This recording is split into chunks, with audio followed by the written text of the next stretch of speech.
Parler d'impudicité, c'est parler de sexe, de sexualité. Donc parlons de sexe, pour commencer.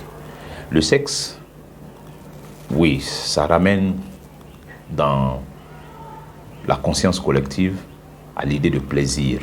Quand on entend sexe, la première chose à laquelle on pense, c'est le plaisir. Avant même la fonction reproductive, on pense au plaisir. Mais parce que ça fait partie du fonctionnement naturel du sexe. Dieu a créé le sexe et puis il a conçu en lui donnant la capacité à procurer autant de plaisir. Et c'est du plaisir intense qu'on éprouve quand on s'engage dans l'acte sexuel. Donc, ce n'est pas le péché qui a rendu le sexe comme ça, mais le sexe a été conçu de cette façon-là par le Créateur lui-même, pour que, à travers l'acte sexuel, on puisse éprouver du plaisir, on puisse ressentir du plaisir, comme on éprouve du plaisir pour beaucoup d'autres choses. Dans notre corps, il y a de nombreuses sources de plaisir. Vous prenez une plume de je ne sais pas quoi, vous la mettez dans l'oreille, le plaisir que ça vous procure, c'est indescriptible. Le plaisir qu'on a, par exemple, à se gratter, ceux qui souffrent de la gale, là, vous voyez que s'ils se grattent jusqu'à avoir le sang qui sort là, c'est parce que ça leur fait mal? Non. C'est le plaisir qu'on éprouve, le soulagement qu'on éprouve, le plaisir mêlé de soulagement qu'on éprouve à se gratter quand on a une démangeaison. Voilà.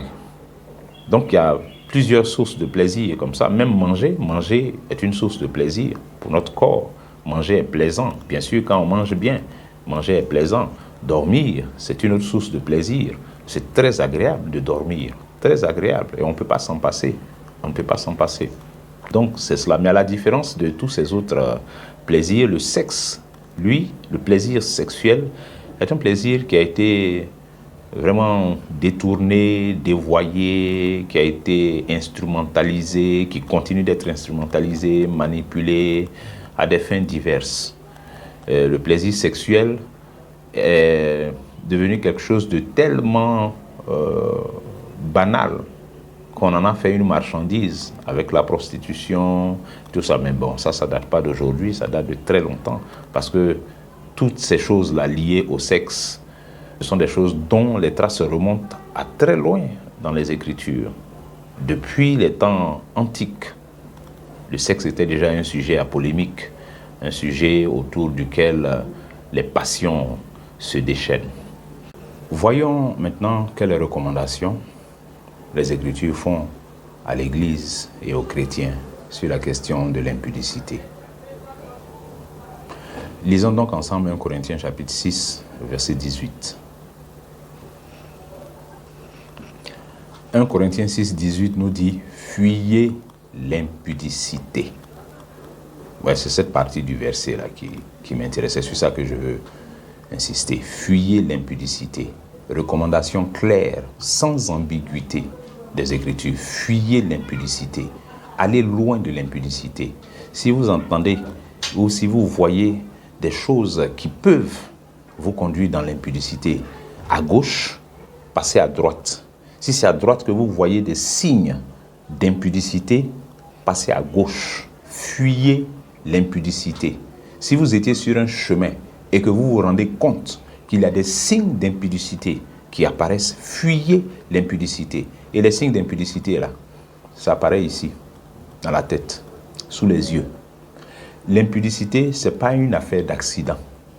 Ça n'arrive pas comme ça, accidentellement, et puis on tombe là-dessus, comme un caillou sur lequel on trébuche. L'impudicité, c'est toujours quelque chose qu'on prend le temps de mûrir, de préparer, de mûrir, de préparer. Regardez ce qui est arrivé avec Bathsheba, David. David n'est pas tombé sur Bathsheba du jour au lendemain. Amnon, qu'on a vu tout à l'heure, qui a violé sa sœur, ce n'est pas du jour au lendemain qu'il a pu la voir. Il a fallu qu'il manigance des choses, qu'il prépare un stratagème exactement comme son père David l'avait fait avant lui avec Bathsheba. Et tous les autres cas d'impudicité qu'on va voir dans les Écritures, c'est le même contexte. Quand vous voyez Sichem avec Dina, la fille de Jacob, eh bien, ça a été la même chose. Sichem l'a vue, il s'est épris d'elle, il a mis son plan en œuvre pour abuser d'elle, pour la violenter, la violer. Donc, l'impudicité ça envoie toujours des signes. Tu sais que tu es en train de te diriger vers l'impudicité. C'est pour ça que les Écritures disent « fuis l'impudicité ». Parce que quand ça vient, tu sais que c'est en train de venir. Quand ça arrive, tu sens, tu vois, tu entends et tu comprends que cette affaire-là, c'est une affaire d'impudicité qui est en train de venir comme ça. Doucement, doucement. Une braise sur laquelle on souffle un peu, jusqu'à ce que ça s'enflamme et que ça embrase tout le cœur. Et qu'on arrive à un niveau où le retour devient difficile ou carrément impossible. Les conditions de l'impudicité se mettent en place progressivement. Donc, il faut discerner, il faut voir. Et ce n'est pas des choses qui sont difficiles à discerner parce que c'est des choses, des sensations qui se passent en toi. La convoitise dans laquelle te met la vue des sœurs, la vue des frères, la convoitise que font naître certaines situations, certaines conditions quand tu te trouves là-dedans. Ça te parle déjà, ça te dit clairement ce qui est en train de te menacer. L'impudicité. L'impudicité, ça t'envoie toujours des signaux qui sont évidents. On n'a même pas besoin d'être spirituel pour discerner que là, il y a impudicité qui arrive. Là, ce n'est pas bon si je mets mon pied là-bas. On n'a même pas besoin d'être spirituel pour ça. L'impudicité. Fuyez l'impudicité. Il faut fuir l'impudicité. Et j'ajouterais, il faut fuir très tôt. Il faut fuir très tôt. Parce que l'impudicité, c'est une affaire, lorsque tu t'amuses avec, lorsque tu joues avec ce feu-là, eh bien, quand ça a pris ton vêtement, la seule chose qui te reste à faire, c'est soit rester habillé et puis mourir calciné, ou alors te déshabiller carrément et puis mourir de honte. Dans les deux cas, tu meurs. Donc, il faut fuir l'impudicité très tôt. Fuir l'impudicité très tôt. Je dis souvent aux frères, si tu te retrouves devant Goliath, prends tout ton arsenal, sors tes épées, tes sabres, tous tes katas, fais tout ce que tu peux, acrobatie, attaque-le, égorge-le. Ça, c'est le sort qu'on réserve à Goliath. Mais si tu es devant Bathsheba, il n'y a pas d'arme de destruction massive qui peut terrasser Bathsheba. Il faut fuir. Il faut fuir. Si tu es devant Madame Potiphar, laisse tomber tes jeûnes et prières. Il faut fuir, il faut sortir de là. Laisse tomber tes 5 cailloux et ta fronde. Il faut fuir, cherche-toi. C'est la meilleure arme contre l'impudicité. Fuis, va-t'en. Et ça, c'est valable aussi bien pour les frères que pour les sœurs. Aussi bien pour les frères que pour les sœurs. Il n'y a pas école de courage devant l'impudicité. Il n'y a pas concours du plus résistant devant l'impudicité. Fuyez l'impudicité. Jeunes gens, fuyez l'impudicité. Hommes mariés, fuyez l'impudicité. Femmes mariées, fuyez l'impudicité. Jeunes gens célibataires, jeunes filles célibataires, fuyez l'impudicité. Arrêtez de vous conditionner vous-même. Vous voyez, aujourd'hui, on a une explosion des moyens de communication avec les réseaux sociaux, tous ces trucs-là, WhatsApp, Telegram, Facebook, les Messenger. Avec cette explosion de ces outils de communication-là, eh bien, la perversion qui est dans le cœur de l'homme-là s'est adaptée à ces outils-là. Également, les faiblesses inhérentes à la nature humaine sur les questions de sexualité, là, ou sur toutes les autres questions d'ailleurs, toutes les faiblesses inhérentes à la nature humaine s'adaptent à ces outils de communication qui exposent les tares, les insuffisances à un public plus large qu'avant. Donc, ce n'est pas de nouvelles bêtises ou bien de nouvelles idioties, les choses qu'on voit sur les réseaux sociaux. Ce n'est pas de nouvelles idioties qui apparaissent, qui se sont créées avec l'apparition des réseaux sociaux. Ce sont des insuffisances, des idioties, des sottises qui existaient déjà, mais auxquelles n'avait pas accès un grand public, faute de moyens de rendre ces choses-là publiques, accessibles. Mais maintenant, c'est facile de les rendre accessibles. C'est pour ça qu'on voit ça comme ça. Alors donc, Quand je parle des réseaux sociaux et de ces nouveaux moyens de communication, ça veut dire que dedans, si vous ne vous disciplinez pas, eh bien, ce mécanisme-là, ça va vous engloutir aussi sur les questions de sexualité. Avant, nous, on n'avait pas tout ça. Nous, on avait juste les lettres écrites, manuscrites. C'est ça qu'on avait. Mais aujourd'hui, l'affaire est 1000 fois plus rapide. Elle a un smartphone, tu as un smartphone. C'est fini. En une fraction de seconde, toutes les conneries qui sont dans le cœur là, et que vous avez envie de partager là, vous pouvez partager ça. Toutes les opérations de séduction que vous voulez engager, vous pouvez engager ça, sans avoir besoin même d'un intermédiaire au milieu pour faire les courses. C'est rapide, c'est facile. Les choses ont été tellement simplifiées. Et cette simplification-là représente un danger aussi. Si vous ne vous disciplinez pas, si vous n'êtes pas rigoureux avec vous-même, et si vous vous laissez séduire par la possibilité de faire tellement de choses avec ces appareils-là, la possibilité de faire tellement de choses. On se partage les photos nues, les photos sensuelles, on se fait des vidéos. Vraiment, il y a beaucoup de dangers dedans. Donc, si vous ne vous contrôlez pas, vous allez mourir dedans. Ça va vous tuer. Ça va vous tuer comme ça. Vous-même, vous voyez comment c'est absorbant. TikTok, Instagram, les vidéos watch de Facebook. Dès que tu as commencé, c'est difficile de te détacher pour aller regarder autre chose. Donc, si ton orientation, ton utilisation de ça, tu ne maîtrises pas ça et que tu veux exploiter ça pour pouvoir caposer Mireille dans l'église, ou bien Chantal, ou bien Josiane, ou bien toi, Odile, c'est ça que tu as trouvé comme moyen pour passer derrière ceux qui pourraient te gêner et puis aller faire tes petits sales coups avec le frère, avec les frères. Il faut contrôler ces choses-là. Sinon, la tourmente dans laquelle vous entrez, on n'en sort pas comme ça. On n'en sort pas indemne. Vous allez laisser des plumes dedans.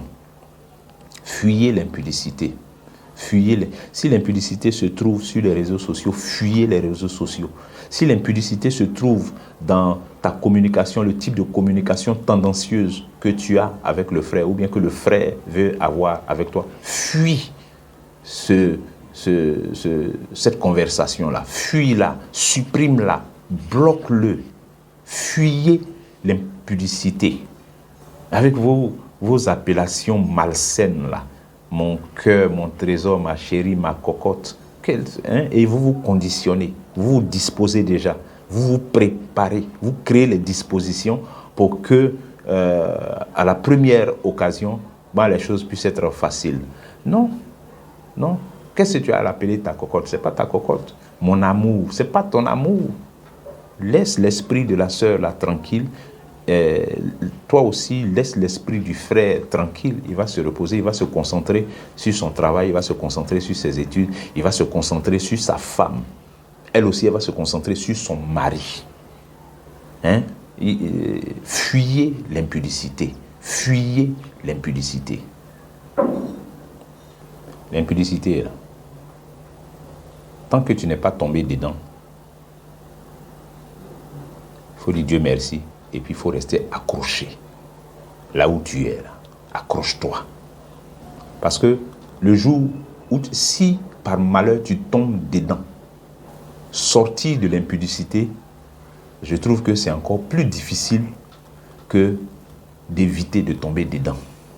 Sortir de là est plus difficile encore que éviter de tomber dedans. Donc, bien-aimés, faites attention, fuyez l'impudicité.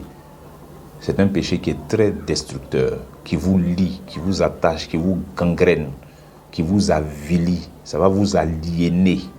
Et ça gâche la vie. Ça gâche la vie. Voyons ensemble une autre recommandation, 1 Corinthiens chapitre 5, verset 9. Paul dit, « Je vous ai écrit dans ma lettre de ne pas avoir de relation avec les impudiques. Les impudiques, c'est ceux qui commettent l'impudicité. Non pas d'une manière absolue avec les impudiques de ce monde, ou avec les cupides, les ravisseurs, ou avec les idolâtres. Autrement, il vous faudrait sortir du monde. Verset 11.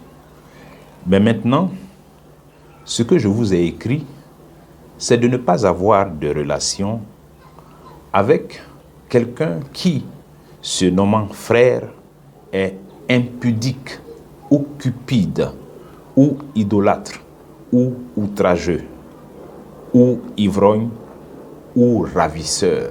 Et il termine par quelque chose de très fort, de ne pas même manger avec un tel homme. C'est dur, hein? Très dur même. La recommandation que Paul est en train de faire ici. Mais la dureté de cette recommandation-là doit nous faire penser à ce que Paul veut nous présenter comme perception de l'impudicité. C'est vrai que par la suite, il a énuméré plusieurs autres péchés, mais il commençait toujours par l'impudicité. Au verset 9, il dit « Je vous ai écrit dans ma lettre de ne pas avoir des relations avec les impudiques. » De ne pas avoir de relations avec les impudiques. Parce que, comme on voit à la lecture de l'épître, il y avait un grave problème d'impudicité là-bas. Il dit une impudicité dans votre assemblée là, comme on n'en trouve même pas chez les païens. Donc il y avait une question d'impudicité à régler.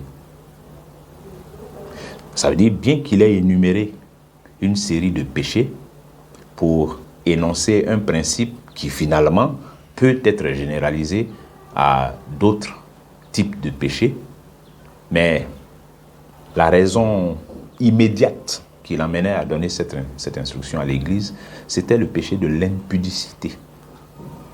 Ensuite, on a 1 Corinthiens 7, 2, où Paul dit à l'Église que pour éviter l'impudicité, que chaque homme est sa femme et que chaque femme est son mari, pour éviter l'impudicité. Parce qu'il vaut mieux se marier que de brûler, pour éviter l'impudicité. Quand il dit brûler, c'est en référence avec l'ardeur du désir sexuel, l'intensité du désir sexuel. C'est ça qu'il exprime de cette façon-là.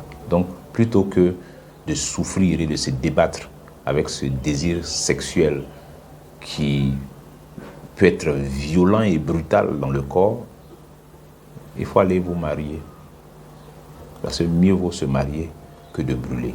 Si vous n'avez pas la capacité que j'ai, moi, à rester célibataire, tel que je l'ai reçu de Dieu.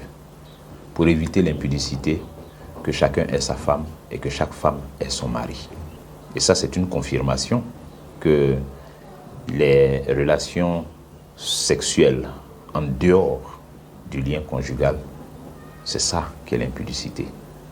Parce que Paul dit, pour annuler le caractère impudique de ces relations sexuelles, mettez-vous dans le cadre conjugal. Que chaque femme ait son mari et que chaque homme ait sa femme. Voyons maintenant quelques recommandations spécifiques aux frères d'abord. On va commencer par les frères. Alors, ce que je dirais aux frères, c'est que nous les hommes, nous sommes les plus vulnérables dans cette affaire. Nous sommes les plus vulnérables.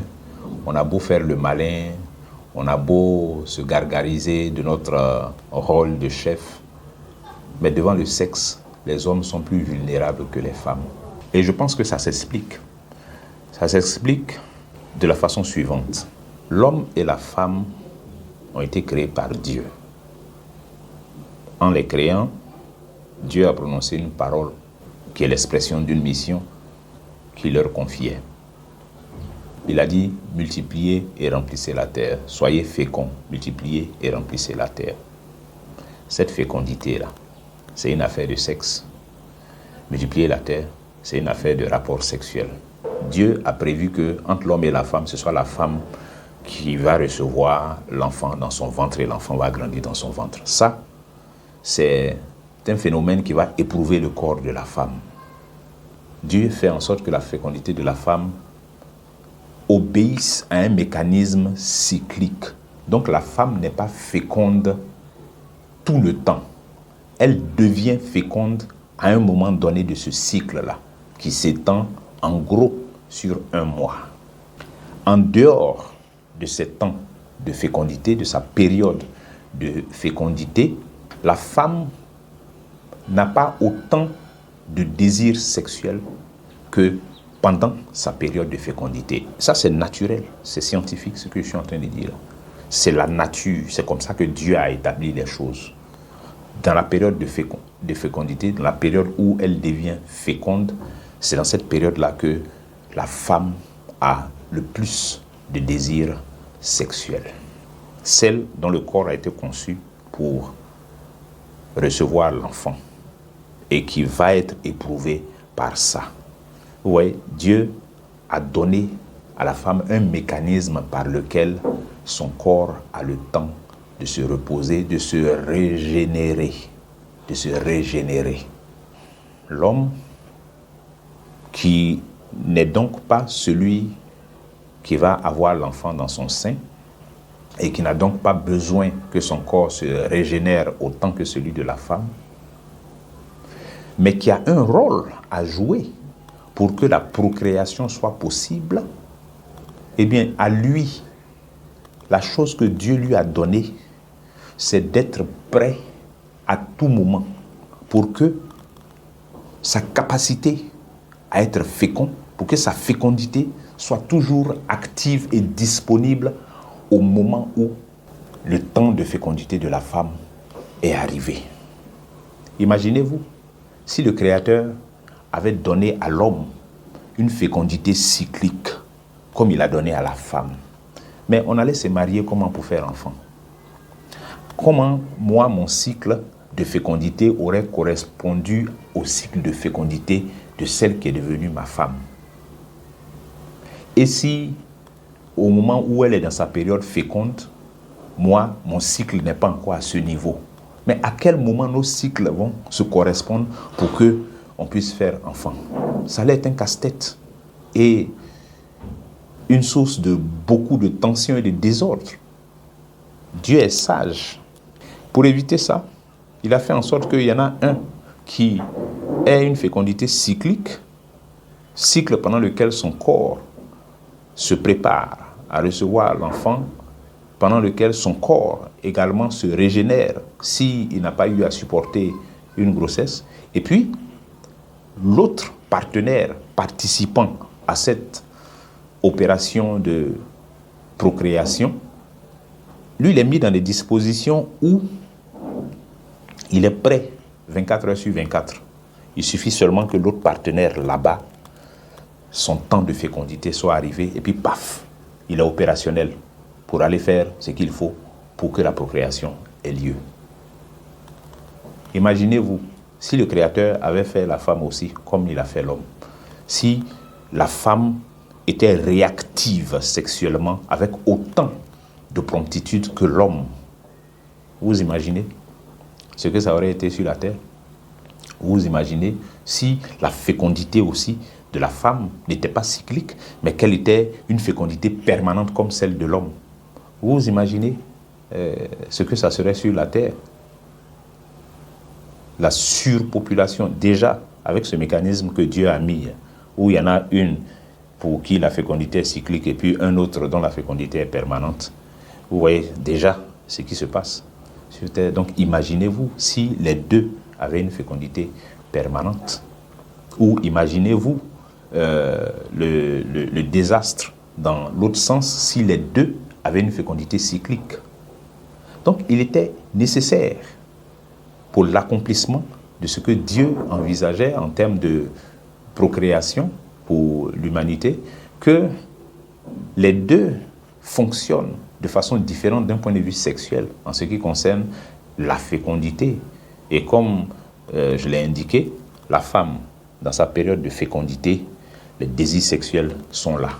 Mais l'homme, comme sa période de fécondité est permanente, eh bien, son désir et sa réactivité prompte face au sexe est également dans la même mouvance.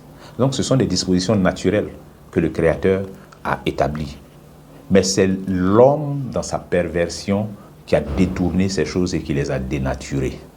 Sinon, au commencement, voici les raisons pour lesquelles Dieu a établi les choses de cette façon. Donc, le fait que l'homme soit plus sensible au sexe, soit plus demandeur de sexe que la femme, est quelque chose de naturel, de normal. Quelque chose qui est voulu par le Créateur depuis le commencement. Et donc, les frères, à partir de là, à partir de cette analyse que je viens de faire, comprenez que vous êtes vulnérables, que nous sommes vulnérables. Nous sommes vulnérables. Donc, il faut user de sagesse dans nos rapports avec les sœurs. Il faut user de sagesse et ne pas se laisser emporter par l'ambiance du monde dans lequel nous sommes, qui est un monde très sexualisé. Sexualisé à tous les niveaux. À tous les niveaux. Il y a de la sexualité partout. Le sexe a été dévoyé, le sexe est banalisé, le sexe est... Vraiment, il est instrumentalisé. Il faut que nous puissions user de discernement et de sagesse. Et ça, c'est l'une des raisons pour lesquelles il faut rester attaché à Dieu. Il faut rester attaché à son esprit. Vous savez, quand nous disons à nos amis qui sont inconvertis que nous ne couchons pas avec les femmes jusqu'à ce que nous nous marions, ils n'y croient pas. Ils n'y croient pas. Mais justement parce que ce n'est pas des choses qui sont à la portée d'un homme comme ça, simple, naturel. C'est vrai, il y a quelques exceptions. Il y a des gens qui, sans avoir forcément de rapport avec la foi que nous avons en Christ, parviennent à observer une telle abstinence, ont un bon contrôle de leur corps. Ça existe. Mais je parle pour nous qui sommes chrétiens. C'est par l'Esprit de Dieu que nous sommes rendus capables de nous abstenir, que nous sommes rendus capables de faire ces choses-là. Mais la grâce de Dieu ne doit pas être transformée en prétexte pour tenter Dieu en allant se mettre dans des situations compromettantes, des situations dont on sait pertinemment que ça peut nous faire glisser et puis arriver dans ces choses interdites-là. Il faut user de sagesse. Il faut user de sagesse. Il faut se laisser conduire, éclairer, conduire par l'Esprit de Dieu. Aux sœurs, ce que je dirais dans la même analyse, c'est que sur la base de tout ce que je viens de dire, vous comprenez également quelle est votre responsabilité vis-à-vis des hommes, vis-à-vis des frères dans l'Église. Votre responsabilité. Vous avez, comparé à l'homme, comparé aux frères, moins de promptitude à réagir sur les questions de sexualité, sur le désir sexuel et tout ça. Ça, c'est connu. Les femmes réagissent avec moins de promptitude que les hommes. Et c'est tant mieux, parce que c'est le Créateur lui-même qui a disposé les choses ainsi. Mais en même temps, ça place sur vos épaules une responsabilité. Le fait que naturellement, vous ayez une capacité de maîtrise plus grande que les hommes, mais c'est vous qui devez aider les frères. C'est vous qui devez aider les frères. C'est vous qui devez éviter de les provoquer. C'est vous qui devez éviter de leur donner des ingrédients pour préparer leur sauce. Évitez de leur donner des éléments qui vont alimenter leur convoitise. Je ne suis pas en train de justifier ou d'innocenter les convoiteurs. Non. Mais là où il y a un convoiteur, il y a un objet de convoitise. Et l'objet de convoitise peut être fourni par quelqu'un. Et ce quelqu'un-là, c'est vous, les sœurs. Si vous ne faites pas les choses de la bonne manière, mais vous allez faciliter l'entreprise de convoitise des hommes. Vous allez leur faciliter la tâche. Alors que vous avez la possibilité, de par votre résistance naturelle, d'aider les frères. D'aider les frères. Donc, il faut les aider. Par exemple, par vos tenues vestimentaires.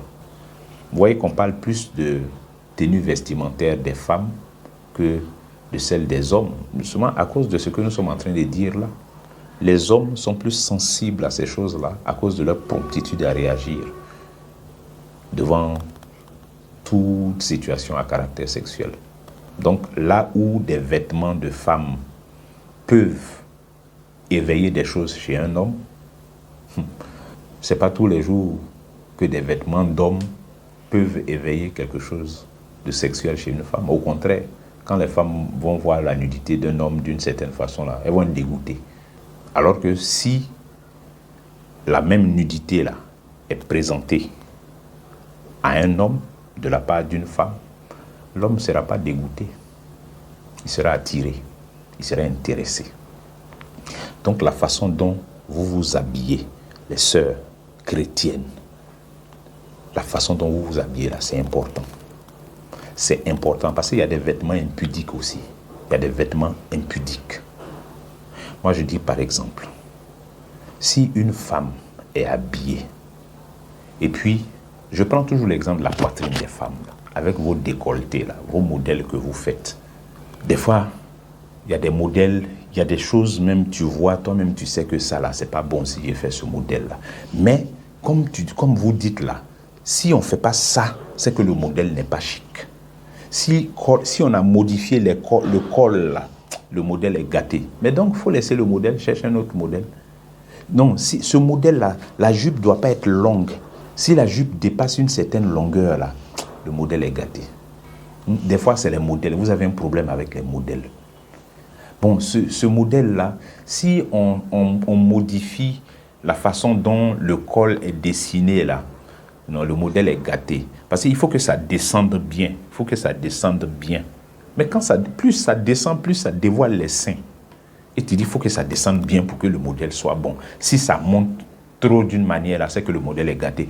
Mais c'est que ce n'est pas un modèle pour toi. Si c'est un modèle qui, pour être bon, doit révéler des parties intimes de ton corps, c'est que ce n'est pas bon. Les parties intimes de ton corps, là, c'est pour ton mari. Celui qui va être ton mari demain, mais tu exposes ça déjà comme ça. Nous, on a fait quoi avec ça? Et la jupe là, si ça dépasse une certaine longueur, c'est que le modèle est gâté. En principe, ce modèle-là, la jupe doit être au-dessus des genoux, un peu à quelques centimètres au-dessus des genoux. Mais si tu sais que c'est comme ça, là, c'est que ce n'est pas un bon modèle. Ce n'est pas un modèle pour toi. Tu es chrétienne. Ce n'est pas un modèle pour toi. C'est ça, vous portez ces jupes-là et puis au moment de vous asseoir maintenant dans les salles, là, on vous met sur les chaises, vous avez tous les problèmes, vous commencez à tirer vos jupes. Vous tirez ça pour aller où? Laissez ça monter. Quand on s'habille, là, quand on est une femme responsable, chrétienne, là, et puis on s'habille, on prévoit toutes les postures dans lesquelles on sera. On sera debout, on sera assis, on va s'accroupir. Tout ça, on prévoit ça dans le modèle qu'on porte, dans le modèle qu'on va choisir pour aller coudre, là, en tant que chrétienne. On regarde tout ça. Vous portez des décolletés d'une manière là. Il suffit que vous vous abaissiez pour prendre quelque chose à terre là. Oh, c'est fini. Voilà toutes les caméras qui sont allumées pour filmer les gens. Il faut faire attention. Il faut faire attention. Respectez votre corps. Et puis respectez vos maris. Même si vous n'êtes pas encore marié, respectez le mari qui arrive là. Le corps là, ça lui appartient. Il faut cacher. Il faut cacher. Il faut garder ça pour lui. Sinon, après, on n'a plus rien à découvrir. Toute l'église a déjà vu tout ton corps, là. Tes fesses, tes seins, tout ça, on a déjà vu ça. Et tu portes des jupes fendues jusqu'à mi-cuisse ici. C'est pas où tu vas avec ça. Non, que si la fente, là, si on ferme la fente, c'est que le modèle est gâté. Mais c'est que ce n'est pas ton modèle. Cherche un modèle où on ne va pas voir tes cuisses. Et puis la décence dans la tenue vestimentaire, là. C'est pas seulement que tout soit fermé. Hein. Si tu as porté un habit transparent, c'est indécent, c'est impudique. Un habit qui est transparent, c'est impudique. Tu as porté un habit qui te plaque d'une manière, là, et puis tes fesses sont attrapées, dessinées derrière toi, c'est pointu, ça te suit. C'est impudique. Tu appelles qui? Tu appelles qui? Hein? Il y a des tissus qui sont un peu élastiques, là. Porter ça comme des tuyaux et puis elles sont dedans, tout le corps est dessiné depuis le haut jusqu'au bas. Tous les détails de sa forme sont exposés. Et on voit même les traces des caleçons derrière. C'est quoi ça? C'est un habillement impudique. Et il faut éviter ça. Il faut éviter. Il y a des types de tissus que vous portez qui tremblent. Et vous savez que vous avez une certaine corpulence. Tout ça, il faut regarder avant de s'habiller. Hein, les sœurs. C'est pour vous qui est plus compliqué. Vous avez une certaine corpulence là. En fonction de ça aussi que vous devez choisir le type de vêtements que vous allez porter. Parce que forcément, il y a des critères qu'on applique au type de modèle qu'on va coudre, au type de vêtements qu'on va porter. Il y a des critères. L'un de vos critères, c'est vos goûts, ce qui vous plaît. Donc, il y a des critères. Ça veut dire dans vos critères, il ne faut pas que ce soit seulement ce qui va vous plaire, mais aussi ce qui plaît au Seigneur, ce qui est conforme à la foi que vous professez. Et c'est ça qui doit être au-dessus même de tous les critères.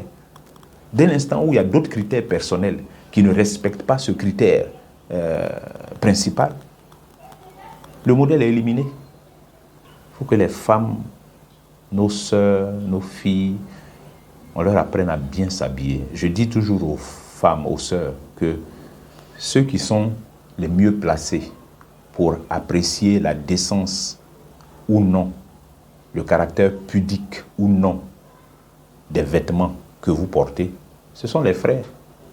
Parce que ce que les yeux des frères peuvent voir dans vos vêtements, là, femme ne peut pas voir ça. Donc c'est les frères qui peuvent vous dire ces vêtements-là, si c'est des vêtements qui sont convenables ou pas.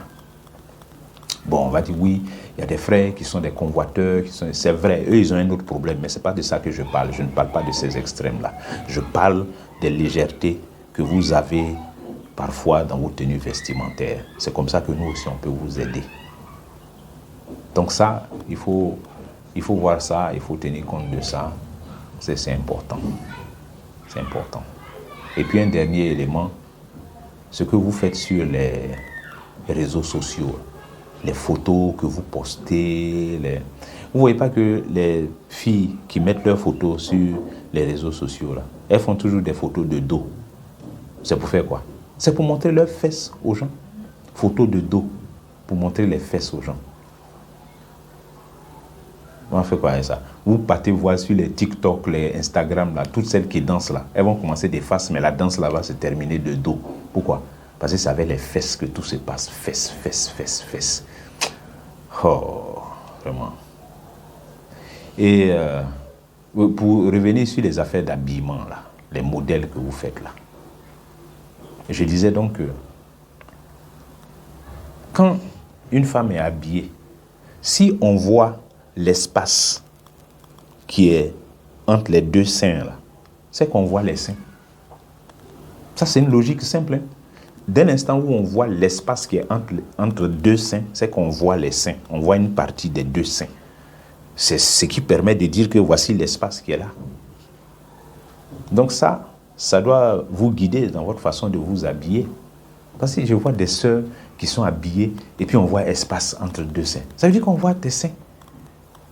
Imaginez, si quelqu'un a porté pantalon, et puis pantalon là, c'est d'une manière là, la chemise est montée, et puis vous voyez derrière là, vous voyez l'espace entre les deux fesses là. Là, vous voyez les fesses ou bien vous ne voyez pas les fesses. C'est la même chose. C'est la même chose. Autant le sillon interfessier révèle les deux fesses, les deux hémisphères fessiers, mais autant le sillon intermammaire révèle les deux mamelles. Donc il faut arrêter ça, il faut corriger cette façon de se vêtir-là.